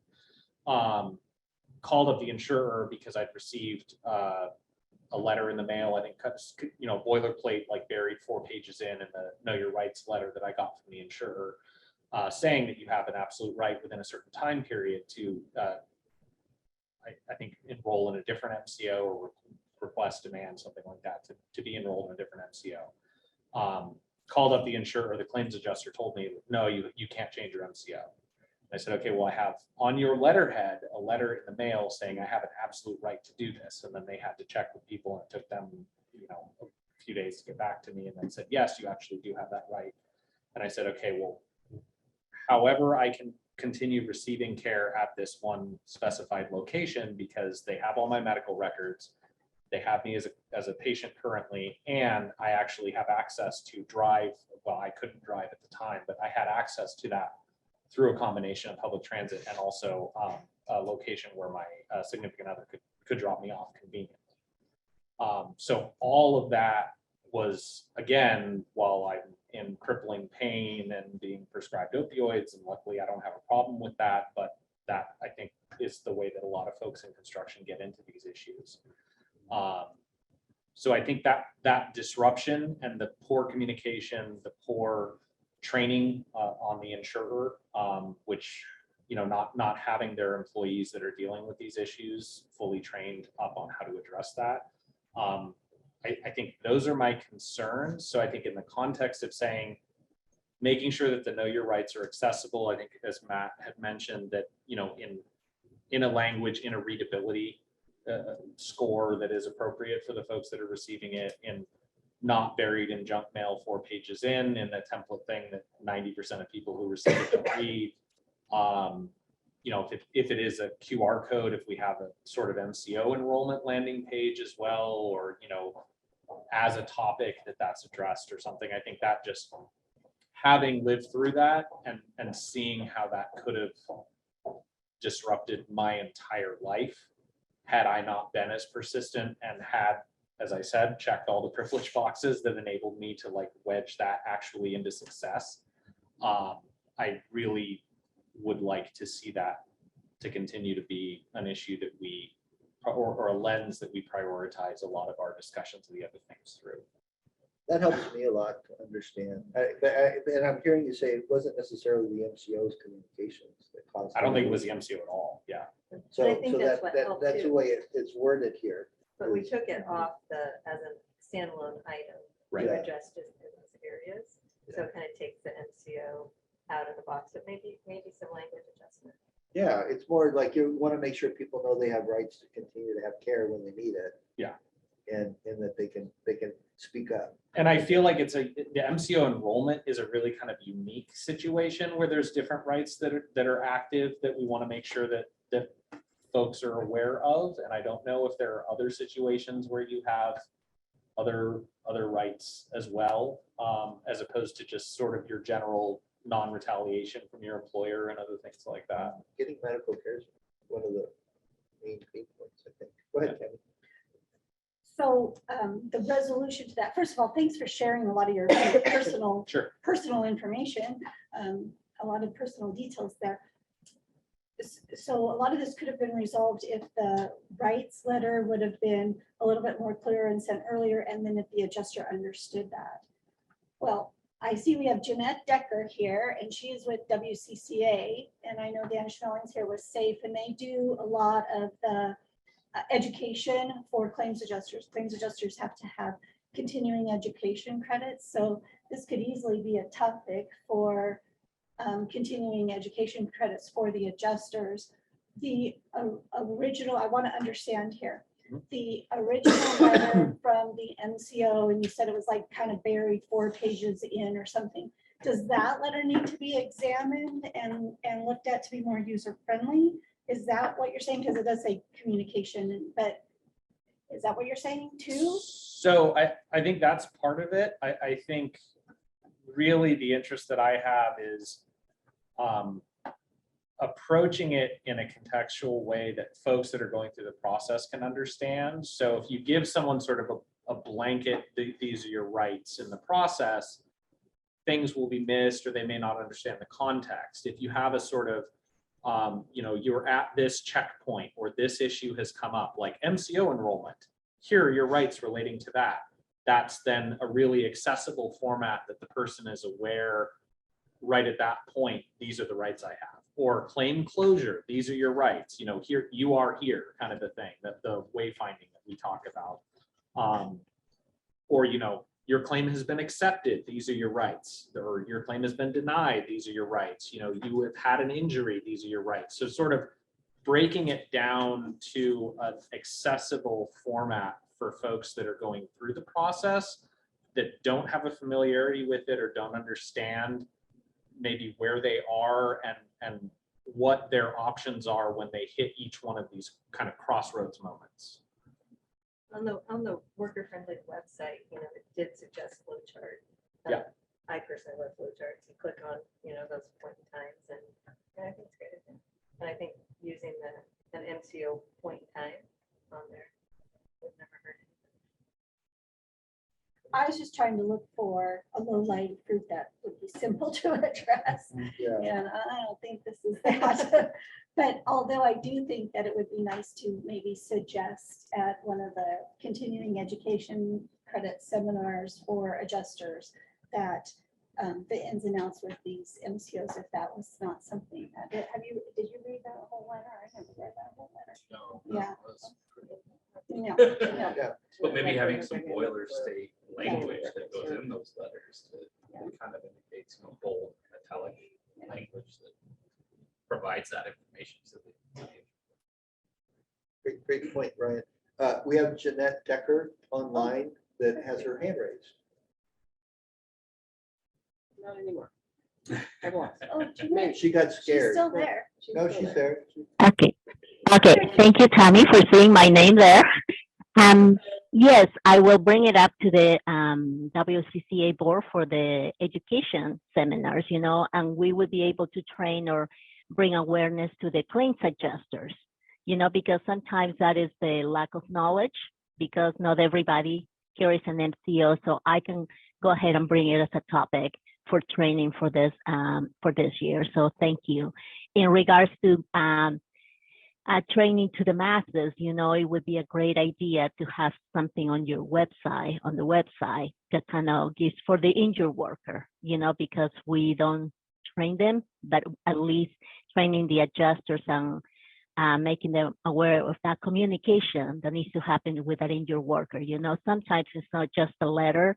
It takes more than just that to bring them to the right place. So thank you. We will put it in our agenda. Good. Did we solve that? We're gonna take that out? Or does that still stay there? MCO communications. You want to leave it there or just? Until we have a little more discussion on the, that's, we've mentioned the website or a flow chart or something, Okay. just Yeah. mostly as a placeholder to say, make sure we have this on as part of that, I think. for me. And did I hear earlier you wanted to rephrase it so that it's not the MCO communicating with the worker, but it's communicating with the worker about MCO enrollment? Yes. I think correct. so. About that, yeah. Yeah, that's better. And then it takes the MCO off the hook. if it's Yeah, not. we have another hand raised. Kate. Sussman. Hey all, I was late to the meeting. I'm Kate Sussman at the Northwest Workers Justice Project. And I don't know if there's time for this on the agenda, but I'm curious, based on that last discussion about training more broadly for those adjusters. I'm curious what training they get about the workers' experience. Because what I understand is that there is some training from employer side folks. And I don't know how broad that is or how much there's an opportunity for people who either have been injured or represent injured workers to share that perspective. I don't know either. So Tammy in the room has her hand raised. She might have an answer for you. Okay, good question. Yeah, I've been going and getting my continuing education credits since they first started. I can't remember if it was 91 or something like that. And so I've heard many injured workers come to speak at different events. The state requires that 4 credits, I think, be in rules. So new rules that are coming out, anything that comes from the board that would affect claims handling and claims processing, we have to have continuing education credits about the new laws. And then of course about IMEs, we have to have continuing education credits about the IMEs. And then the rest of it is kind of general. There's a lot of doctors that'll come and speak about, the advancements in back surgeries or knee surgeries. We get a lot of that. And then there might be some other people that will come forward. We have the state come a lot of times and speak about compliance and time loss calculations and nitty gritty of that. And then sometimes there's injured workers that'll come. It's not a regular thing. It's not all the time, but I've heard many different times injured workers come for that perspective. And nurse case managers will come as well and speak too. Do you have like a EI requirement or anything ongoing or initial, at least? CEUs, I'm not sure what DEI is. Diversity, equity, and inclusion. I don't think we do. I don't remember Yeah, anything no. about that. Dan? No, Dan says no. Dan would be the expert. Thank you for that. That was really helpful. And I think Scott's suggestion is an important one. And we'd be very willing to come and talk. We represent workers just in low wage jobs, and almost all of our workers speak Spanish. And we'd be really happy to come. And sometimes I'm talking to an opposing counsel and they'll say, oh, I have to go. I'm going to go give a training to adjusters. And it just is kind of stuck in my mind, like, well, why can't I do that? So we would love to offer that service, and we would love to hope to even the playing field somewhat, just from our anecdotal experience. We often see adjusters not seeming to understand some of the barriers and difficulties that workers face in the system. Thank you for asking the question, Kate. Tammy has another comment. So how about a suggestion in the chats? Why don't you do a personal chat over to Jeanette Decker with WCCA and give your contact information? Okay, that's a great suggestion. Thank you. Anything else on that topic? It was a good one. Anything else on the work plan? Any other prioritizations? I didn't see anything to add, but I think we have a lot to work on. What is the Ombuds Office retaliation of safety and work comp? Work has started. Barbara, do you know anything about that? So that was, they kind of shifted the focus of the Ombuds Office to be more expansive to include OSHA safety issues. So that at the time you were talking about your work plan, that had just kind of kicked off with Jennifer Flood. And so I think it was more of, but parking that as having the Ombuds Office update you on kind of how that's going and what they're hearing on the safety side of issues. And it's within the last year, right? So it's all kind of very new. So that was just So kind of leave it on parking there a for later. topic That would be a for great report. updates. Yeah. Yeah, that would be a good report, maybe sometime. Yeah. Okay. So what I think I'm just going to restate what I think I heard in terms of prioritization. Maybe I'll just adjusting the language on the MCO to be about communicating with workers about MCO enrollment, everywhere it says that. Did I hear we're putting near the bottom of the list, got 66 2/3? It's just some potential future topic about data. I didn't hear that, but I don't know. Is there opposition to putting that on the list at all ever in the future? I think framing it as what data would we need to have the discussion? And again, low priority. Could we broaden it to say worker benefits? Or, because I heard Margaret mention that Ellen should also be considering not policy, but also benefits. How about, that's a very good point. I think from the management and labor points of view, looking at the benefit maybe as it compares to peer states and how it affects premiums and how it affects the workers, kind of just looking at the benefits and benchmarking them against different metrics. And one of them, a very fair one, is a living wage, I think. So For sorry, interest benefits, I think it should be from a wider lens. Yeah. Sarah, are you suggesting like a broad topic of worker benefits? This would be one topic. Yeah, I among don't many. know. Yeah, I would suggest instead of having a one topic of 66 2/3, we look if benefits are important to MLAC to as in our work plan to work it up from all angles. How worker benefits impact labor and management. Okay, so that's kind of what I'm hearing. Okay, I'll do my best to try to. Yeah. All right. Smooth that into something. Yeah. Yeah, be careful. Kara's going to be retiring. And she'll just do I am whatever she working till the wants. last Yeah. minute. I promised Sally I wouldn't check out early. Have I checked out early, Sally? I have not. And this work plan is a living document. I Correct. probably refer to it time and again, and we can refine that later. So, and then under the, what was under 2022 session, which I'm going to delete since it's just a general topic, the time loss concept, which actually is a worker benefit. So that might fit under that broad topic area, Sarah. Is there going to continue the open-end time loss discussion? About a subcommittee. No, I've deleted subcommittee. We don't want to do it again either. No offense. The session preparation is the list of questions, expectations for folks on legislation. And then in terms of prioritization, I heard you say under the access to information, the required notice language, 801 QR code, and the worker-friendly website as sort of a group of topics together near the top.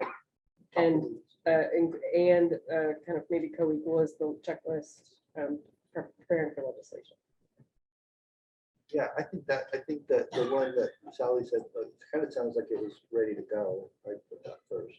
And, Because we could look at it at the next meeting, maybe. and Not to then put pressure on. maybe at some point, the ombuds office report Yes, on the retaliation and safety, to see what they gathered.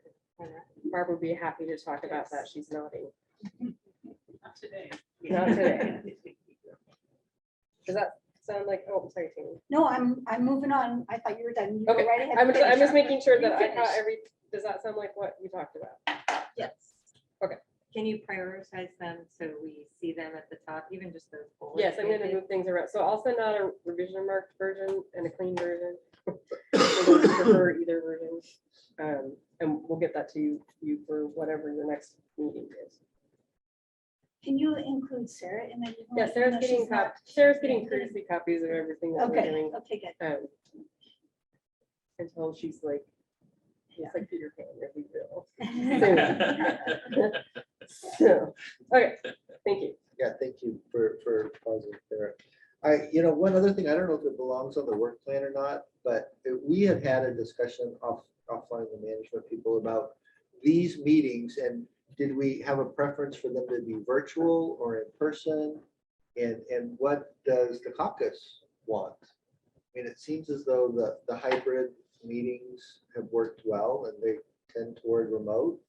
Although I kind of felt more energy in the room today, and I thought our discussions went a little bit, they were more productive because we were in person. But I'm just one person. Maybe a mix of those and kind of being purposeful about it, but I'm opening it up for discussion. I agree. I think having designated meetings where we try, when we can, so like this meeting's great. I'm kind of nice to meet all of you that we've been working with for the last year and a half and never actually seen our faces. But I think you also can get great work done remotely as well. So maybe come up with some sort of schedule as a group for cohesiveness and effectiveness. Yeah, I agree. I think, especially at least to start, if we could do sort of a, occasional group meeting like this, I think that's really helpful. And then I don't know, depending on the meeting schedule, how feasible it is with folks remote and other responsibilities and whatnot. If we could have, every meeting, obviously, it's always good if we can have it in person, because I do feel like we have, better discussion and engagement. But yeah, I think at the same time, I very much want to preserve the online ability for not just members, but stakeholders too, to engage. I think the accessibility of the remote option is important to maintain. So it's finding that balance of the engagement of in person, but being able to engage more folks when it's remote. I think that's one lesson we can learn from the pandemic, is we've opened up discussion to a lot of voices that have been excluded just due to socioeconomic status, geography. We need to be mindful of that. That's a good point, Matt. Thank you. Margaret, do you have any feedback since you're Since I am remote? Yes, I guess the feedback that I would offer is if we could plan out in advance to give people enough notice about when we're going to try to be meeting in person, that would be most helpful. throw out quarterly, like throw. Oh, that's a good idea, Sarah. Just say quarterly or, twice a year, or pick a number and then choose that. Or schedule those, I mean. Yeah, and if you could pick which one every quarter, because it would have been great if, Marcy and Margaret would have been able to be here in person with us. So if they're far enough out, maybe schedules will allow more in person. And that's actually a good segue to the last agenda. That's what I topic. thought too. Yeah. Which is the upcoming meeting schedule. So I know that at least Sarah and Patrick cannot come to the August 3rd meeting date. And I had heard maybe people can't come on the 6th of July. So checking in on, is that true? I'm good for the 6th, not for the. I'm here for both. Yep, the 6th is fine for me, but August 3rd. Will we have a caucus on the 3rd? We've lost John. I mean, that may be an important question to ask, because the 3 came. Yeah. On the management. Well, why side. don't we? There's no compass. Why don't we poll for a different August date? I could do the poll. I could do the next week. We'll send out a note with to make sure we get schedules. And then in terms of maybe at the next meeting, Terry will have a suggested schedule for 2024. We do try to set out a year ahead so that you can get them on your calendars and you can talk about which ones you want to be in person and make notes about that. During session, we do the kind of lots of meetings in quick succession because it's a short session. And I think those are hybrid to safe driving and all of that. It's much easier to do those kind of those 100% remote. We always have people in this room for the public. We actually had public. Look how much public you have. It's the most people we've ever had in a meeting since before COVID. Standing room only. You have to pull out another chair. So, but we do have to operate a public access station. So we're all going to be here, whether or not you are here or not. So, What if we just threw out the first meeting of each quarter? It just as a starting point, or to see if it works for people. Okay. And then to give you something. And I think we had the request that they be Thursdays and not Fridays. Is that still a preference? That works fine for me. Okay. Okay, so we'll put together something schedule wise for that. Great. Is there any other action or discussion to bring before this We group? have covered much ground. Wait. Tammy has something. We're not done yet. No, thank you. I'm sorry, I'm still on the work plan. I want to get things off of this work plan. But and while we have, SAFE here and Dan and SAFE Corporation here, although it's not listed as far as like education for employers, I wonder, SAFE has a very large number of small employers, and it sometimes seems like those small employers are the ones that don't really know that they can't direct medical care. They can't take them down to their clinic. And my husband has a small business, and if his secretary was to fall, he'd load her up and take her to urgent care without asking her where she wants to go. They just don't know. And I would love to hear from SAFE Corporation if they have tools in place that they educate like small employers, or maybe I think we even have the small business ombudsman here too. I would love to hear about educational pieces for employers to make sure that our injured workers are not being intimidated while we have them in the room, and we have 15 more minutes. Okay. It's okay with me. Is that That's what we're okay? here for. All right, SAFE has been called out.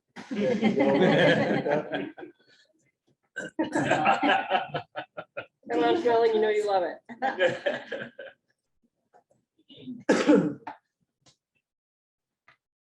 Dan Schmeling with Safe Corporation. To answer your question, Tammy, yes, we do provide online resources for employers. how to file a claim, what the expectations are as far as what they can and can't do, and what they shouldn't do. Okay. And then we do, we're getting back into offering, I want to say quarterly policyholder trainings throughout the state, where we go through the process of filing a claim, what the expectation is on the policyholders and such. And all of that information is available on our external website, safe.com, to where any policyholder can go in and sign up for those trainings again throughout the state. And, you know, I want to say that if any employer signed up, we probably wouldn't say no, because it is just, it's available. So, Excellent. Do I hear correctly that the employer has to search out that information though? Do you guys do any outreach to new employers? Or anything? I would have to check with our Yeah, policyholder yeah. services about that. There is information that we send out to our new policyholders when they write business and want to write business with SAFE. But yes, we have regular information that goes out, and then we encourage our policyholders and direct them to our external facing web page for that information.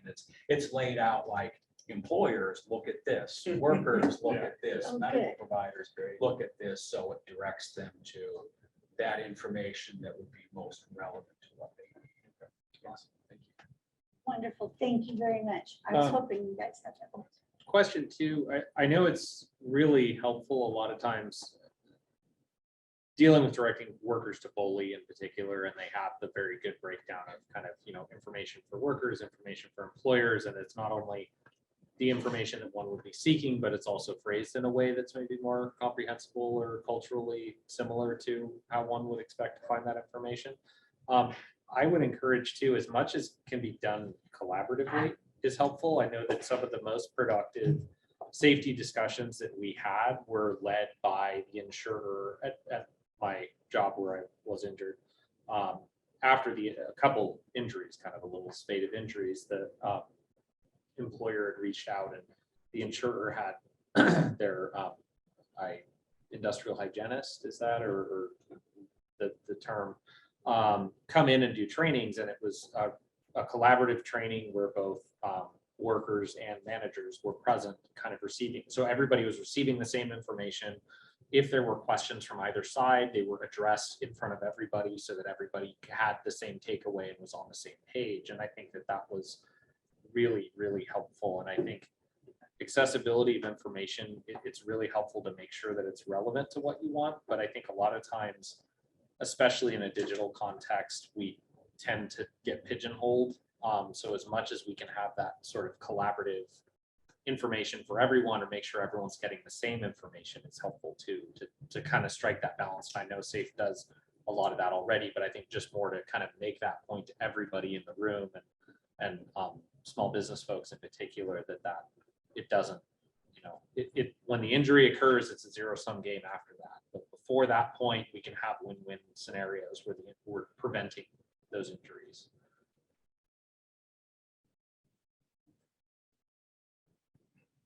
I see a hand raised.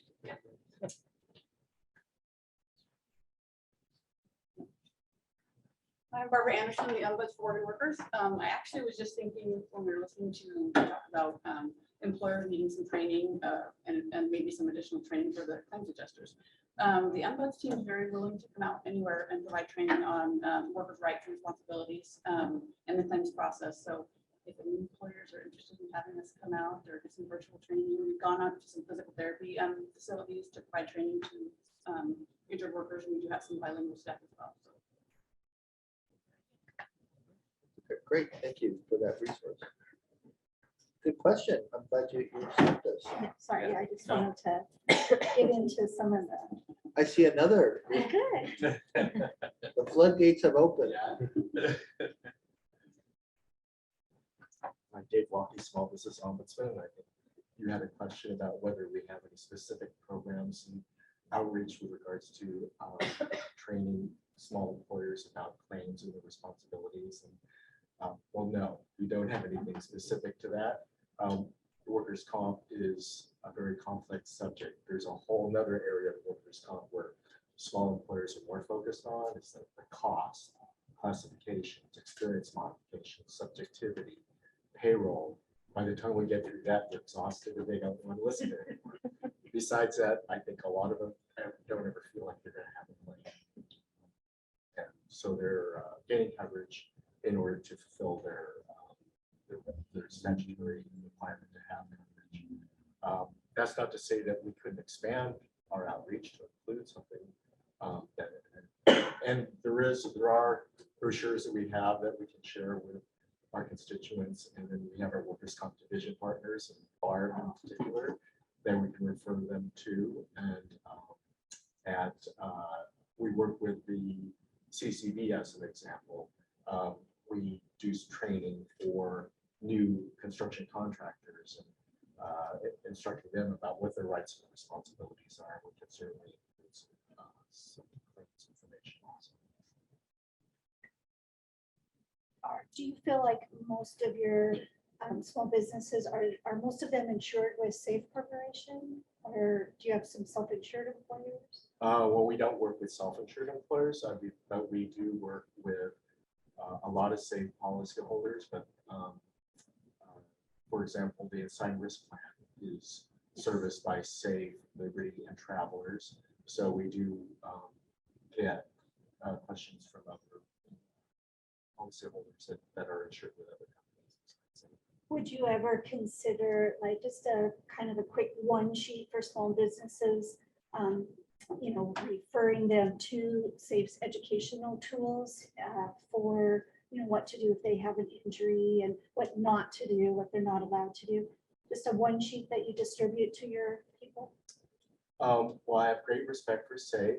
I'm not sure I feel comfortable in referring our constituents to just one insurer. Oh. I think if we had maybe some generic information we can share without specific insurers. And we do our workers' comp division website has a lot of information also. Maybe refer them to that. Yeah.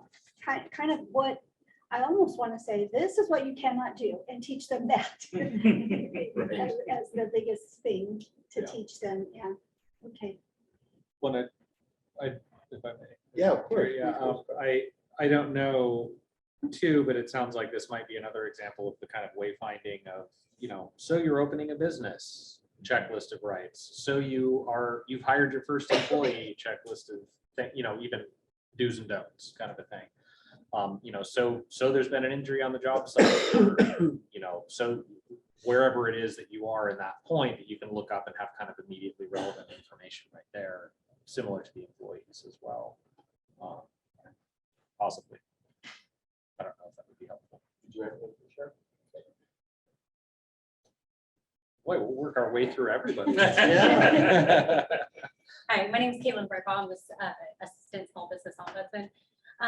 And just to echo what Dave said, currently there's not a lot of emphasis on that part of, our outreach. However, it would be something that we could put together as far as the do's and don'ts list of more on the claim side. That's not necessarily something we currently work on. We don't get a lot of those questions from small businesses. Like Dave said, it's a lot more about the money side, but we do get the questions about, well, how can I help with safety concerns, like all that stuff, and we're able to kind of point them in the correct direction in that way. And the laws and statutes are the same for everybody. So to echo what you said, we would want to make it more vague and not specific to any one insurer. And we do have conversations at our ORAC meetings as well, to make sure that a lot of the insurers are processing things the same, and that discussion is being had. Another question we get is, I have an employee that's injured, can I fire them? Yeah. Which is complex. Yeah. So sometimes we do delve into areas that are a little tricky. I hope those questions are few and far between. Yeah. It's more common than you might Yeah. think. And of course, our bully partners would assist us in those places. Maybe that points to the need for training, especially. Yeah. I mean, you get it. You're a small business. You don't have resources. But the training piece could go a long way to set up everyone for success. And when we do get those questions, we tend to kind of point them in the direction of using the employer injury program and things like of that nature that can help kind of circumvent the cost of those claims. Because sometimes there's some animosity between a small business and maybe feeling like the claim wasn't legitimate. And so there's usually some hard feelings there. So we kind of like to kind of, you know, put a buffer there and offer them the other types of benefits that can help save them money and lower cost of claims so it doesn't feel like such a gut punch. You know, I work part-time with the preferred worker program as well, so we try to have that conversation about how it can be beneficial to actually keep those workers on rather than just fire them. You know, we just try to explain to them that maybe that's not the best route. But It sounds like it's, you know, retaliation, and that's what we're trying to prevent. I mean, there's been a few times where we've called a driver in to let them go and they know they're being let go. And the first words out of their mouth is, I need to file a claim. Yeah. And it's just kind of a little bit fishy. That has happened, but it's has happened, I don't know, 3 times in 20 years. It's just very rare. But it's the ones where they file the claim, then they want to terminate them. That's clearly retaliation, and that's what we're trying to prevent. It's, you know, not right. And so that's why I wanted to bring it up, is educating those. It's different if they're wanting to terminate them for cause and they've already filed a claim. I mean, we've had to do that twice where somebody was on light duty and some very bad things were happening and they had to be let go, but it's very, very rare and it's clearly not retaliation. And we have gotten both, just to be clear. Oh, We do good, get okay. the, we do get Okay. the, we had a claim, and we don't believe them, so we want to hire them, but we also get the, we've had a lot of performance issues with this person, and now all of a sudden they have a claim and we don't feel comfortable keeping them because of these performance issues, but what can we do? So it's not only people calling in and saying, I want to get rid of them because they had a claim and we're mad about it and all that stuff. It's a good mix between the two. It sounds like you guys would be an excellent resource for education on not, you know, retaliating against injured workers. So that would be something you guys could have a good impact on with small businesses. Just to share the same comment as Tammy, you know, I've been in situations where, you know, a worker's on a last chance agreement, basically they've been written up or you know, taken to their last steps, they have a claim, and then they have a lockout tagout violation, which is a serious offense in our industry, can lead to deaths. You know, in those instances, we have to think about it hard, you know, how we're gonna move forward with that. Be mindful of the claim, not taking that retaliatory perception. You know. Yeah, and employers put in a really difficult situation there because if it's not addressed to OSHA, OSHA will, if somebody's being allowed to do that, then that employer can, except for an OSHA violation, OSHA does not allow that. Yeah. So, yeah, that's a big deal. Okay, well, good. I hope that if you need any help or, I don't know, you know, drafting something about the retaliation for your employers, I'm sure that we can find you resources if we need that. You might Join not. your subcommittee. As you know, we love. It's, Okay, thank you. in your first month, you have to serve on at least 2 subcommittees.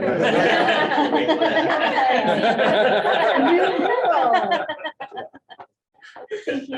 All right, well, we're reaching the end of our scheduled time, and Kara is ready to move on and get stuff done. Yes, we'll be hearing from us. Yep. Well, it was a great discussion today. I think, thank you for, we even had a little burst at the end of really good information. Anything else to be brought before the committee by anyone? Yeah, I guess with that, I would move to adjourn the meeting. I need a motion, but I adjourn the meeting. Yeah. So there you go. Thank you very much, everyone. Fist. Yeah. Yeah.